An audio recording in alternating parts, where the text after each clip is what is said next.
Charme à la française. C'est bon!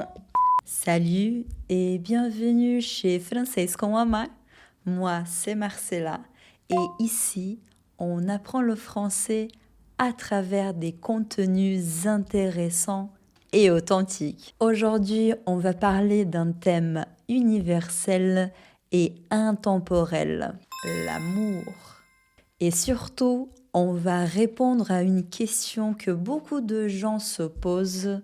Pourquoi le français est-il considéré comme la langue de l'amour? Est-ce que c'est vraiment mérité ou juste un joli cliché? Avant de commencer, pense à télécharger le glossaire des mots les plus complexes de cet épisode. Tu y trouveras des phrases types et des exemples pour t'entraîner. Le lien est dans la description.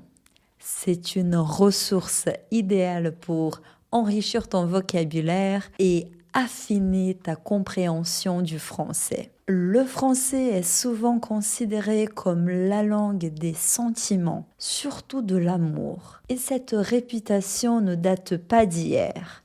Jessica, une de mes élèves qui parle super bien français, m'a dit une fois que le français était une langue romantique et très charmante. Bonjour à tous, je m'appelle Jessica. Je prends des cours de français avec Marcella. J'ai commencé au niveau A et je suis maintenant au niveau B.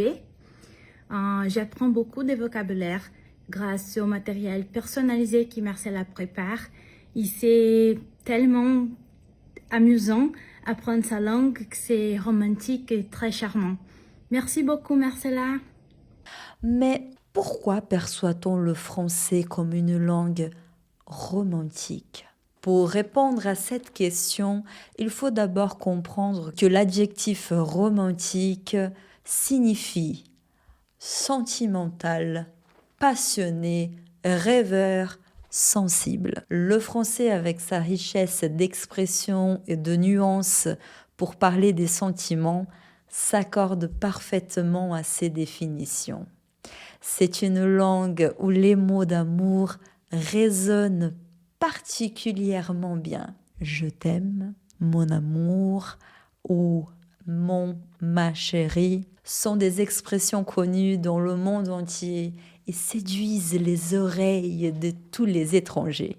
Même si Serge Gainsbourg a chanté le tube « Je t'aime, moi non plus », un hymne d'amour controversé, cela n'a pas empêché la langue française de rester associée aux déclarations d'amour sincères, n'est-ce pas? Ensuite, l'histoire culturelle de la France a énormément contribué à cette réputation. Des écrivains célèbres comme Victor Hugo ont décrit l'amour sous toutes ses formes, ce qui a renforcé cette image. Mais si l'on pense à l'une des œuvres les plus célèbres à l'étranger de la littérature française, Madame Bovary de Gustave Flaubert, on y voit aussi une autre facette, la frustration du mariage et les désirs inassouvis.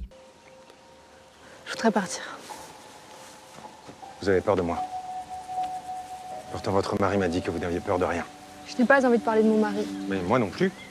Comme quoi, tout n'est pas parfait dans l'amour à la française, hein? Un autre facteur clé de cette idéalisation est lié à Paris, surnommée la ville de l'amour, l'une des plus belles capitales mondiales. En effet, de nombreux couples choisissent Paris pour leur voyage de noces ou leur demande en mariage. Moi-même, j'ai déjà vu au moins 4 jeunes hommes demander leur bien-aimé en mariage devant la Tour Eiffel. Ces images renforcent l'idée que la France et sa langue incarnent l'amour. Enfin, cette perception est aussi nourrie par des clichés et des stéréotypes.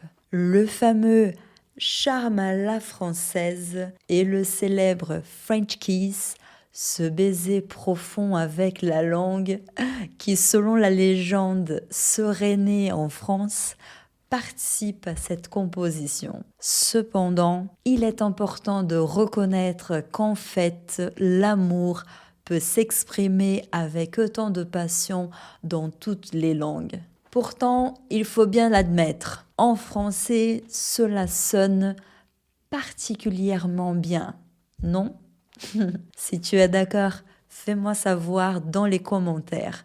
Je serai ravie de te lire. Je te rappelle aussi que tu peux télécharger gratuitement le PDF de cet épisode avec un glossaire et phrases types en cliquant sur le premier lien dans la description.